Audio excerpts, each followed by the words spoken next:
Hi friends, welcome to Fitness Flex. நான் உங்க வீரா. Shoulder workout சீரிஸ்ல இருந்து இந்த வீடியோல நம்ம பார்க்க போற workout alternate dumbbell front raise. ஓகேங்களா? இப்போ இந்த workout போறதுனால எந்த மசில் workout ஆகும்னா உங்களுடைய anterior deltoidum, lateral deltoidum தான் மேஜர் workout ஆகும். இப்போ நம்ம யூஸ் பண்ண போற grip பாத்தீங்கன்னா overhand grip. இந்த workout நீங்க overhand gripலயும் போடலாம் or hammer grip, I mean narrow gripலயும் workout பண்ணலாம். இப்போ நம்ம overhand gripல போடலாம். இந்த workout நீங்க both sitting standing workout perform பண்ணலாம், ப்ராப்ளம் இல்லை. இப்போ பார்த்தீங்கன்னா நம்ம ஆல்டர்னேட் ஒர்க் அவுட் போடும்போது என்ன நம்மளோட பெனிஃபிட்ஸ்ன்னு பார்த்தீங்கன்னா ஹெவி லோடு இண்டிவிஜுவலாக 1 by 1 லிஃப்ட் பண்ணலாம். அதனால ஆல்டர்னேட் சூஸ் பண்ணுறது நமக்கு பெனிஃபிட்ஸ் அதிகம். ஓகேங்களா? இப்போ நான் ஓவர் ஹேண்ட் கிரிப் ஹோல்ட் பண்ணியிருக்கேன். இப்போ ஸ்டார்டிங் பொசிஷனில் என்னுடைய ஷோல்டர் ஹெல்போ ஃபுல் எக்ஸ்டென்ஷன்ல இருக்கு. ஓகே, எண்டிங் பொசிஷன் பார்த்தீங்கன்னா உங்களுடைய ஷோல்டர் அட்லீஸ்ட் ஷோல்டர் ஹைட்டுக்கு லிஃப்ட் பண்ணும் ஆர் லைட் அப்போர்ட்னா இன்னும் பெட்டரா இருக்கும். ஓகே, இப்போ நீங்க லிஃப்ட் பண்ணும்போது உங்களுடைய எல்போ ஸ்லைட்டா பெண்ட் பண்ணிக்கங்க. உங்களுடைய டெல்டாய்டுக்கு ஒர்க் அவுட் நல்லா ரீச் ஆகும். இப்போ மேல அப்வர்ட்ல ரைஸ் பண்ணும்போது பிரீத் அவுட், டவுன்வர்ட்ல பண்ணும்போது பிரீத் இன். ஓகே, அப்வர்ட்ல ரைஸ் பண்ணும்போது breathe out, again get back பண்ணும்போது பிரீத் இன்.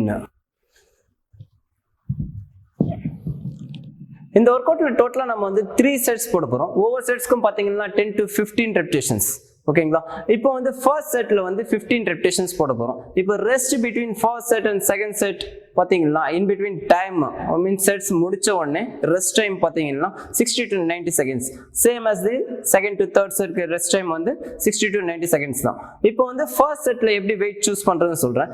இப்போ நம்ம ஆல்டர்னேட் யூஸ் பண்ணி ஃப்ரண்ட் ரைஸ் பண்றதுனால இது நம்ம ஹெவி லோட்ஸை லிஃப்ட் பண்றதுக்கு பேலன்சிங்க்கு ஈஸியா இருக்கும். ஓகேங்களா?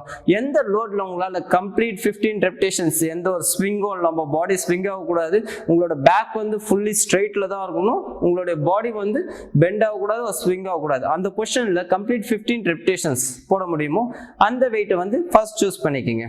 ஓகே, இப்போ செகண்ட் செட் போகும்போது நம்ம 12 ரெப்டேஷன்ஸ் போட போறோம். இப்போ ஃபர்ஸ்ட் செட்ல 15 ரெப்டேஷன்ஸ், அகைன் 12 ரெப்டேஷன்ஸ். இப்போ ரெப்டேஷன்ஸ் கம்மியா இருக்கு, அதனால என்ன பண்ணுங்கன்னா ஃபர்ஸ்ட் செட்ல போட்ட வெயிட்டோட ஸ்லைட்டா இன்க்ரீஸ் பண்ணி செகண்ட் செட்ல 12 ரெப்டேஷன்ஸ் போடுங்க. சேம் as தேர்ட் செட்ல 10 ரெப்டேஷன்ஸ். செகண்ட் செட்ல போட்ட வெயிட்டோட ஸ்லைட் இன்க்ரிமெண்ட் பண்ணி தேர்ட் செட்ல போடுங்க. இப்போ ஃபர்ஸ்ட் செட் ஒர்க் அவுட் பார்க்கலாம். இப்போ ஃபர்ஸ்ட் செட்ல 15 ரெப்டேஷன்ஸ் போட போறோம். இந்த 15 ரெப்டேஷன்ஸ் இந்த கவுண்டிங் எப்படின்னா இண்டிவிஜுவல் ஹேண்ட். இப்போ ரைட் ஹேண்ட்ல போடுறீங்கன்னா ரைட் ஹேண்ட்ல 15 ரெப்டேஷன்ஸ் போடணும். அகைன் லெஃப்ட் ஹேண்ட்ல போடும்போது லெஃப்ட் ஹேண்ட்ல 15 ரெப்டேஷன்ஸ் போடணும். இப்போ ஃபர்ஸ்ட் எந்த ஹேண்ட் ரைஸ் பண்றீங்கன்னா உங்களுக்கு எந்த சைடு வீக்கா நீங்க ஃபீல் பண்றீங்களோ அந்த ஹேண்டை ஃபர்ஸ்ட் ஸ்டார்ட் பண்ணுங்க. ஓகே, இப்போ ஃபர்ஸ்ட் செட் 15 ரெப்டேஷன்ஸ் போடலாம்.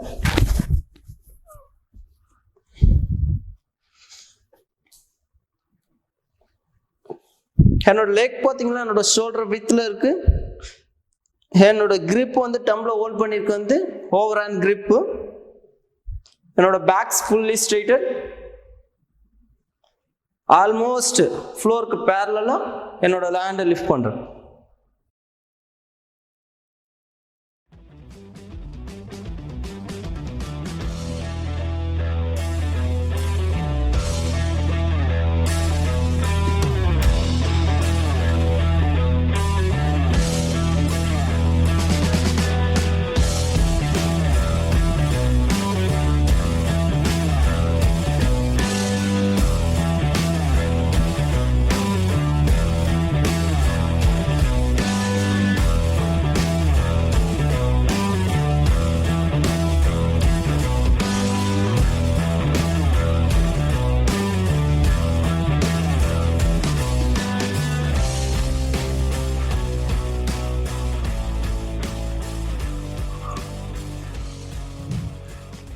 இப்போ நம்ம ஃபர்ஸ்ட் செட்ல 15 ரெப்டேஷன்ஸ் போட்டிருக்கோம். சேம் ப்ரொசீஜர் தான் நீங்க செகண்ட் அண்ட் தேர்ட் செட்ல. செகண்ட் செட்ல 12 ரெப்டேஷன்ஸும் தேர்ட் செட்ல 10 ரெப்டேஷன்ஸும் போடுங்க. ஓகேங்களா? இதுல இந்த ஒர்க் அவுட்ல மேஜர் மிஸ்டேக்ஸ்ன்னு பாத்தீங்கன்னா உங்களோட ஹெட்டை ஒர்க் அவுட் பண்ணும்போது ரொம்ப ஸ்ட்ரெயின் பண்ணுவாங்க, அப் அண்ட் டவுன் லிஃப்ட் பண்ணும்போது. அப்படி பண்ணக்கூடாது. அதுக்கப்புறமா என்ன பார்த்தீங்கன்னா இப்போ டம்பிளை ஹோல்ட் பண்ணி ஸ்டாண்ட் பண்ணும்பொழுது ரொம்ப ஃபிளெக்சிபிளா விட்டுருப்பாங்க டம்பிளை. அப்படியும் பண்ணக்கூடாது. ஓகேங்களா, ஃபுல்லி எக்ஸ்டெண்டடில் இருக்கணும். உங்களோட ஷோல்டர்லேருந்து எல்போ அப்புறமா வந்து ஹோல்டிங் வரலையும் கரெக்டாக ஸ்ட்ரைட்டாக இருக்கணும். ஓகே, நெக்ஸ்ட் பார்த்தீங்கன்னா ஹெவி லோட் போடும்பொழுது உங்களோட பேக் வந்து ரொம்ப பெண்ட் பண்ணுவாங்க, அப்படியும் பண்ணக்கூடாது. அப்படி பண்ணுறதுனால உங்களோட பேக் போயின் வந்து பெயின் ஆக சான்சஸ் அதிகமாக இருக்குது. ஓகே, என்னோட மற்ற ஷோல்டர் வீடியோஸை பார்க்கறதுக்கு என்னோட ரைட் டாப்பில் இருக்க பிளேலிஸ்ட்டை கிளிக் பண்ணுங்க. தேங்க்ஸ் ஃபார் வாட்சிங் ஃபிட்னஸ் ஃப்ரீக் சேனல். இந்த வீடியோ உங்களுக்கு பிடிச்சிருந்தனா லைக் பண்ணுங்க, ஷேர் பண்ணுங்க. இந்த வீடியோவில் ஏதாச்சும் டவுட்ஸ் இருந்தனா கமெண்ட் பண்ணுங்க, மறக்காம சப்ஸ்கிரைப் பண்ணுங்க. தேங்க்யூ.